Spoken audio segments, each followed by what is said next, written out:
Good morning, everybody. My name is V, and this is Good Morning Retro. It is the last Tuesday of April, and last week we talked about Tamagotchis, and I still don't have one. I could have just went to my local Walmart and got one, but I haven't got one yet. I feel like I wouldn't really play with it now, to be honest with you. Too busy adulting and stuff. But truly hope everybody's been having a good April. This episode, we're going to be talking about tech decks, or also known as fingerboards. Okay, and for anybody who doesn't know and who is new here on Good Morning Retro, this is a Retro Rewind Days of Old extra, where myself, V, will be talking anything and everything retro that doesn't involve a video game that I will be playing over on Twitch for Retro Rewind's Days of Old podcast. So let's talk tech decks. I remember these things very vaguely, but I remember playing with them a lot in class on my desk, right? So just some research here from Wikipedia. A fingerboard is a scaled-down replica of a skateboard that a person rides with their fingers rather than their feet. A fingerboard is typically 100 millimeters, 3.9 inches long, with width ranging from 26 to 55 millimeters. The graphics, trucks, and plastic or ball-bearing wheels like skateboard. A fingerboard can be used to do traditional skateboarding tricks such as the ollie and kickflip. So, these fingerboards are also, I know them as tech decks. Came out late 1960s, and they still sell them today. They do. They still sell them today. You can get them at the Walmart here where I live in Canada. I'm sure you can get them at a Walmart anywhere else.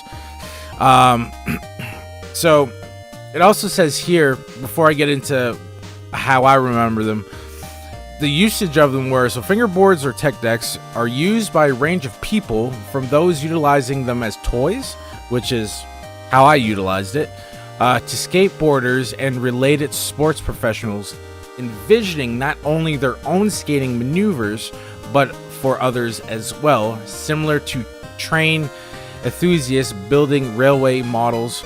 Fingerboard hobbyists often construct and purchase reduced scale model figures that would be considered natural features to an urban skateboarder, such as handrails, benches, and stairs they would be likely to encounter while skating.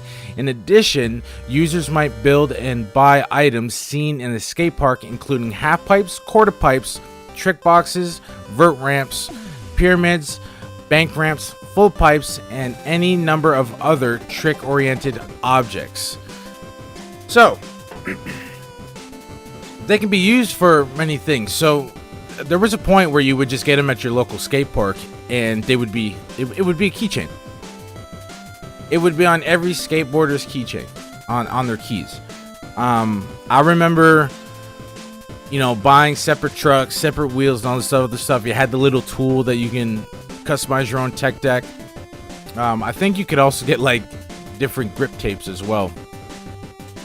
But I remember playing with this in class, and I used to get in trouble all the time. There was a point teachers used to take them. I think they were even banned in class at one point. So I would play with this thing on my desk, and I'd line up my books and my pencils and my rulers and all the other stuff, and I'd try and ollie over them or grind the edge of the textbook or anything like that. I was never good at it. I absolutely sucked at the tech deck tricks with my fingers. I couldn't do it. I could ollie half-assed, but that's it. I couldn't do like kick flips, heel flips, and all that other stuff with my fingers. There is a photo of a chicken on a tech deck, and that's what I'm looking at right now. A chicken on a mini skateboard similar to a handboard. Oh, I remember handboards too. You just use both your hands. Those were obviously much bigger. Yeah, me and my friends used to get together, and I had this one friend way back in the day. Can't remember his name now. His name might have been Tyler. I'm not too sure, but I used to go over to his place all the time and play with these tech decks. But he had like the ramps and the pipes and the rails and the you name it, and he had a whole like skate park set up in his room for these tech decks, and we used to just shred that all the time. Again, I sucked at it. I don't know how he did half of these tricks with these fingerboards, but it was insane. And I'm kind of surprised that you can still get them now today. I was at Walmart not too long ago. I saw a whole shelf of them. You can get like kits where you get two, and then you get two boards and a bunch of different kind of trucks and wheels and bearings and all this other stuff. It comes with little tools and whatnot. You can get park deals, right? Where in this package you get a ramp, a rail. Oh, what else you get? Something's even just got like logo stickers, and like I think the biggest one I saw had like a, I don't want to call it a scoreboard. I don't know what to call it. Like a billboard like thing that you can put in the background as decoration if you were trying to build this miniature skate park. But other than that, like I can't say too much about it. I'm wondering if you guys ever played with these tech decks or fingerboards. I'll leave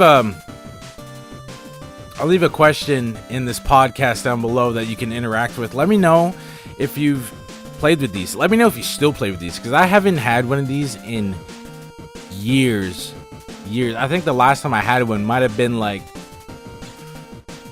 I don't know, 2004 maybe 2004, and that's a long time ago. So let me know if you still use them.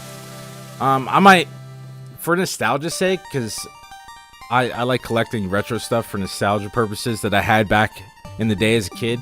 I might just go get one just to prop up here on my desk, just to say I have one.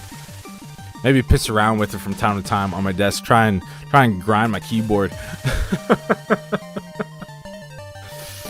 But that's it, you guys. That's tech decks, also known as fingerboards. Isn't too much I was able to say. I didn't play with them as much, but it's something I remembered with great joy in my childhood, and I had to share it with everybody. So thank you so much for listening, and I hope you're having a great morning at work. Try your best to not stress out too much. Good morning to everybody watching this. I hope you have a fantastic morning, and if not, think of tech decks. And if you're new here, go check out the last 3 episodes of Good Morning Retro. We talked about Schlocky, aka box hockey. We talked about what was it, Digimon Virtual Pet, and Tamagotchis was last week. I'm not sure what we're going to talk about next week, but next week is May. And please keep in mind, you guys, I just want to let you know that my wife is our baby is due to be delivered May 26th. So anytime between now and May 26th, she could go into labor. If she does, I'll be automatically taking a week off to help her heal and spend time with our child. So if a day gets missed or anything like that, I truly apologize. Just bear with me. I will get back on track sooner than later. If you want to know when that happens, go over and follow the Twitter account. The link will be in the description of this podcast, as well as the description on YouTube. I will be posting when it happens on there and when I'll be back. So yeah, just stay up tuned and updated with that. Follow the Twitter. You get all your updates there for Retro Rewind Days of Old podcasts and Twitch streams, as well as the Project Returns YouTube channel. I run with my best friend. Video updates go up there as well. Good Morning Retro and anything else that's coming, plus some fun stuff. Reach out, give us a follow. We try and follow everybody back, and yeah, come chat with everybody. That's Tech Decks. Not much more I can say, except for I still rather an actual skateboard. I grew to like longboards more, but skateboards are still my jam. Tech Decks, everybody. If you don't have one, go get one. See you in the next one. Remember, if you're gonna be an ass, be a badass. Stay retro, everybody.